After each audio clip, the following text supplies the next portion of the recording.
Olá, seja bem-vindo à Culturaria da Rê. No vídeo de hoje a gente vai falar dos pais de Deimos, Phobos e de Harmonia, que foram os vídeos anteriores. Contar um pouquinho da história e eu trouxe aqui alguns quadros muito bacanas para a gente apreciar no vídeo de hoje. Faça esse vídeo chegar a mais pessoas no YouTube. Deixe seu joinha, se inscreva no canal e ative o sininho. Toda semana tem vídeo novo por aqui. Agora, vamos para o nosso conteúdo. No vídeo de hoje a gente vai dar uma olhadinha então na história de Áries e Afrodite, que são os pais, né, o casal que dá origem aos filhos que nós vimos nos vídeos anteriores. Vou deixar o cardzinho aqui. A gente já falou dessa história em outros vídeos, mas eu quis trazer ela de novo, junto com alguns quadros, algumas pinturas bem bonitas que falam sobre essa história, né? Então a gente começa com essa aqui de Afrodite e Áries, que é uma pintura feita em um dos muros de Pompeia, certo? Então aqui tem o nosso Afrodite e Áries. E qual é a história dos dois? A gente sabe que Afrodite é a deusa do amor, a deusa da beleza, do amor, não só do amor sensual, né, mas da sublimação de todas as formas de amor. E ela casa com Hefestos, ou Vulcano, que é um deus coxo. É um deus feio, é o único deus do Olimpo que é considerado feio de fato. E Zeus coloca a Afrodite como a esposa de Hefestos, né? Contam assim na história que ela fica muito triste, que ela não é feliz, por isso que ela trai o marido, né? Que seria Hefestos. Mas a gente tem um símbolo interessante, que é de que o amor, ele precisa se unir com todos, inclusive com aquele que é considerado feio, pois é um amor sem limites. É justamente nesse casamento de Vênus com Hefestos que a gente vê que não é só uma questão de uma paixão pelo belo, né, pelo físico, belo, que no caso é o de Áries, né, porque Áries é bonitão, sarado, barriga tanquinho, né. E aí nessa relação com ele, ela já está mais associada a um amor sensual. E com Hefestos há um amor mais profundo ali, né? E a gente sabe, gente, que os deuses, eles têm diversos filhos, eles têm diversos amantes, porque são forças, energias da natureza, forças representadas que vão reproduzir, que vão gerar muitos filhos na matéria. E esse é o caso de Afrodite com Áries. Afrodite, ela é desejada por praticamente todos os deuses e ela tem diversos amantes. E a história de Afrodite com Áries, ela tem uma história bem peculiar e engraçada que está na Odisseia, né? Homero conta a história do dia em que Áries e Afrodite foram pegos, né? Foram flagrados por Hefestos. Qual que é a história? Afrodite tem caso com Áries já faz muito tempo e o que eles fazem? O Áries, ele pega um dos seus guardiões, um dos seus soldados ali, muito fiel a ele, coloca sempre na porta e fala assim, olha, quando o sol, antes do sol nascer, você nos chama, você nos interrompa. Por quê? Porque o deus Sol, Hélio, tudo vê e tudo conta, né? Hélio tem uma fama meio que de fofoqueiro. E para não ser denunciados, né, para Vulcano não ficar sabendo, ele precisa que o Sol não veja os dois juntos. Então ele coloca aí esse guardião na porta, e aí eles vão tendo os casos, sempre antes do Sol nascer, ele vai lá, bate na porta e tal, eles terminam, e assim, esse caso continua por muito tempo. Até que um dia, o deus Hipnos, né, a gente tem um videozinho aqui falando sobre ele, resolve fazer com que ele durma, justamente para fazer com que o casal seja flagrado, do tipo assim, deu, chega, vocês já tiveram aí os filhos que era para ter, né, vão acabar com essa bagunça. Aí Hipnos faz com que ele durma e ele perde a hora, né, o sol chega, ilumina o quarto onde estão os dois deuses e ele sai para contar para Hefestos, justamente. Áries fica irado, aí você imagina assim, Áries vai chegar lá, vai esquartejar o cidadão? Não, pior, sabe o que ele faz? Ele transforma esse guardião que ele colocou na porta, o seu soldado, transforma ele em um galo. E é por isso que o galo canta antes do sol nascer. Porque Deus falou assim, você perdeu o horário? Foi, pois agora nunca mais você vai perder o horário. Vou te transformar num animal que canta antes do sol nascer e transforma ele no galo.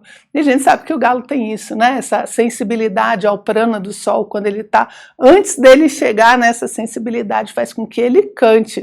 E conta a Grécia, né? A mitologia grega, que foi assim que surgiu o galo.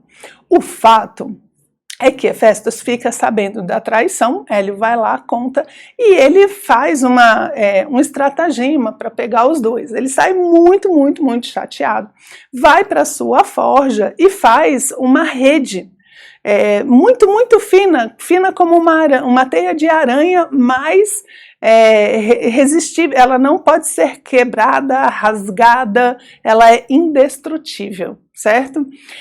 E aí ele coloca essa teia, né, essa rede em cima da cama do casal, né, dele e de Afrodite, e vira e fala assim, mulher, vou dar uma volta, vou dar um rolê, vou para a praia, vou para a ilha lá que eu gosto, vou passar um tempo lá, fique por aí que eu demoro, viu, eu demoro. E aí Afrodite nem diz que vai junto com ele, né, Afrodite fica bem quietinha na dela, e fala, não, tudo bem, eu fico esperando aqui, fico esperando você voltar. E ela aproveita a ausência do marido para chamar Ares. Quando Ares se deita, a rede cai e pega os dois, né, naquela situação, no flagra. E Hefestos chega, né, extremamente chateado, falando horrores assim, agora eu vou acabar com vocês, chama todos os deuses do Olimpo, e todos os deuses do Olimpo ficam lá, olhando para eles, rindo da situação, achando tudo muito engraçado. Eu acho até pelas descrições, gente, que o Hefestos ficou chateado, mas o povo estava achando ele engraçado mesmo. Diz que as deusas, né, ali em respeito não surgem, mas os deuses ficam lá olhando e rindo, e diz que muitos, inclusive, com inveja de Ares, certo? Como Hermes, como outros deuses. E é assim, então, que tem essa história. Depois de um tempo, né, quando passa muito tempo e eles já foram colocados, né, já foram expostos, esse casal já foi exposto, ele pede para retirar, Zeus pede para que ele retire essa teia, né, essa rede, e aí Ares vai para Trácia, né, e Vênus vai para Chipre, Afrodite vai para Chipre, que depois fica sendo sua ilha, eles moram lá para sempre, pronto, né, desfez o casal. É interessante também, só um detalhe sobre esse casamento de Afrodite com Vulcano, né? Porque Vulcano, ele é o ferreiro, ele cria coisas, dá forma para as coisas, né? E ele ser apaixonado por Afrodite, ter esse amor de Afrodite, é como se o amor como uma inspiração, né? Para as obras que ele faz. Enfim, essa é a história, então é assim que acaba esse caso entre Afrodite e Ares, e a gente tem várias pinturas, gente, mostrando justamente essa situação, e eu trouxe alguns aqui para a gente dar uma olhadinha. Essa aqui, gente, eu acho essa pintura linda, linda, assim, vou até mostrar minha cara assim de linda, eu acho ela muito bonita, né, pela composição toda, pela beleza de Afrodite, né, esse corpo branco, alvo, bem no meio do quadro, assim, fazendo essa divisão do quadro, e você vê ela ainda entre os dois, né, o pé dela ali indo para o lado de Hefestos, e Hefestos olhando para os dois, não exatamente com raiva, né, Afrodite nos braços de Ares, ele protegendo ali ela. Eu acho esse quadro muito bonito, né? E em cima a gente vê os deuses, estão vendo lá os deuses do Olimpo, ó, de olho na situação, certo? Então esse daqui é uma das pinturas que eu acho bem bonita, a gente vê que a luz está toda em cima de Afrodite, né? Ela é o centro desse quadro, e essa parte de baixo aqui que a gente tem do escudo, né, o escudo redondo ali com a espada, ele dá uma balanceada com os deuses aqui em cima, que também ficam meio redondinhos, né? Então a gente tem essa junção, essa composição de volumes para fazer o equilíbrio do quadro, né? Lindo, eu gosto demais, eu acho ele muito bonito. O próximo que eu trouxe também é a mesma situação, né? É a mesma história, agora um outro estilo. A gente já tem aqui 1540, né? A gente tem um outro estilo, mas a gente vê a mesma cena, né? A gente sabe, toda vez que vocês virem, né, os três com a rede e os deuses, você sabe que o quadro é dessa história, né? Então, você tem Afrodite e Ares, né? Ares está com o braço ali nela. Vulcano, a gente vê que é Vulcano, que ele tá tipo com uma bigorna na mão, tá vendo? Ele musculoso, justamente pela forja ali, né? Pela força, pelo exercício. E os deuses lá em cima, né? Olhando. Aí, ó, Hélio, tá vendo que Hélio tá com uns negocinhos assim no... na cabeça, né? Ele até é mais narigudo, assim, e aí ele tem esse raio na cabeça que é o Hélio, que ele tá falando aí, ó.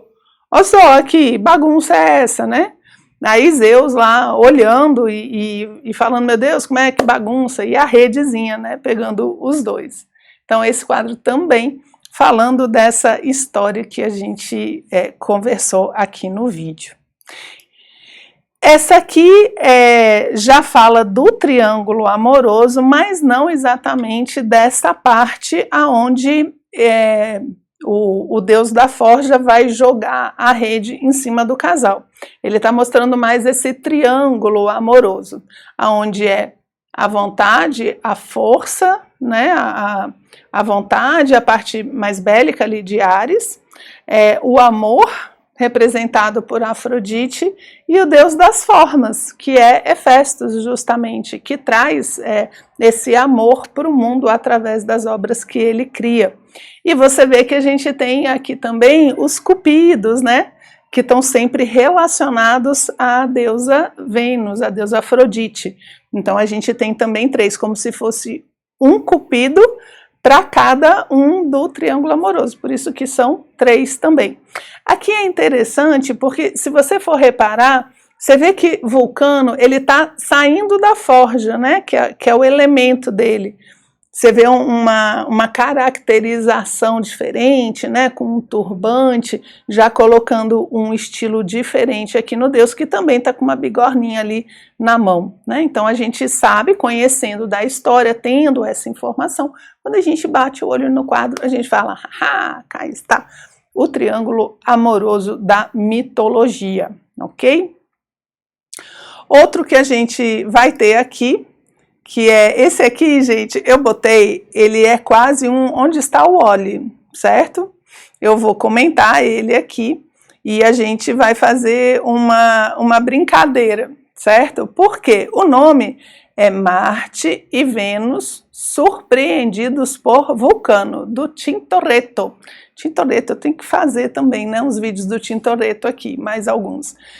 E aqui você vê que Vulcano, então, né, ele botou os nomes aqui latinos, né, então você tem Vulcano chegando e tá vendo Vênus, né, ele tá pegando ali na roupa, Vênus está segurando, né, assim, não é exatamente a rede, porque na rede ele faz o flagra, né. E aí a pergunta que eu queria fazer para vocês neste quadro é assim, cadê Marte? Cadê Marte? Porque, ó, você vê o quadro, ó, um espelho atrás, você vê que ele põe as costas de Vulcano. E atrás a gente tem o Cupido ali, né, tipo no berço. Então eu tenho Vulcano, eu tenho Vênus e eu tenho ali o Eros, né, o Cupido. E a pergunta é, onde está Marte? Cadê Marte nesse daqui? E aqui, se vocês quiserem dar um pause, né, eu já vou contar aqui para vocês, se vocês quiserem dar um pause e procurar, fica à vontade, mas eu vou descrevendo aqui para vocês aonde ele está.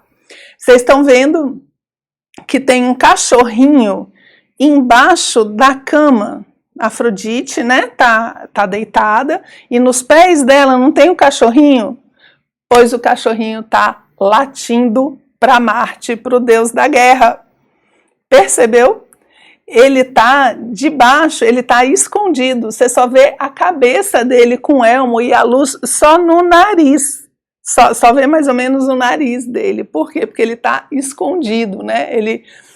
Toda vez que Hefesto chega, ele ele sai, né? Só depois, quando ele joga a rede, é que ele dá o flagra mesmo no casal. Então aqui Tintoretto com o seu senso de humor, né? Colocando o Marte escondido aqui debaixo. Debaixo de um móvel, né? Como se fosse sei lá, uma cadeira onde jogou as roupas ali em cima, né? Tá a roupa vermelha de Afrodite ali em cima e embaixo ali escondidinho a gente tem o deus da guerra, né? Eu acho que era o senso de humor do Tintoretto mesmo. E aqui então pra gente não, né, para fechar ainda não, ainda tem esse daqui também que é muito bonito, muito delicado, né, o estilo aqui do pintor, onde a gente tem Marte, a gente sabe que é o deus da guerra, né, que ele está no seu carro de guerra, ele tem o escudo aqui, ele tem as lanças, né, e o elmo, a gente sabe que pela caracterização é o deus da guerra, e do outro lado a gente tem Afrodite, justamente com Eros, então aqui é a caracterização deste casal, certo? Dentro dessa pintura, também muito delicada, muito bonita. E aí, então, gente, para fechar, eu trouxe essa pintura aqui do Botticelli, que eu gosto demais, que a gente já analisou também no vídeo de Botticelli. Vou colocar o cardzinho aqui em cima para vocês verem os detalhes da obra no comentário do outro vídeo. Mas aqui, o que é legal? O amor vence a guerra, né? A gente sabe, dentro da mitologia, Ares, ele precisa amadurecer, né? E ele não é vencível, você não consegue vencer Ares pela violência, porque ele é muito forte, então pela força bruta você não consegue. Só que através do amor, né, através dos encantos de Afrodite, ela consegue vencer o deus da guerra, tanto que ele tá aí, ó, tranquilão, tá sem o elmo, né, os deusezinhos pans ali, né, eles estão levando o elmo dele, estão levando a espada, enfim, ele está totalmente vulnerável perante o amor, ok? Gente, então era isso que eu tinha separado pra gente hoje, eu espero que vocês tenham gostado e a gente se vê no próximo vídeo. Um abraço!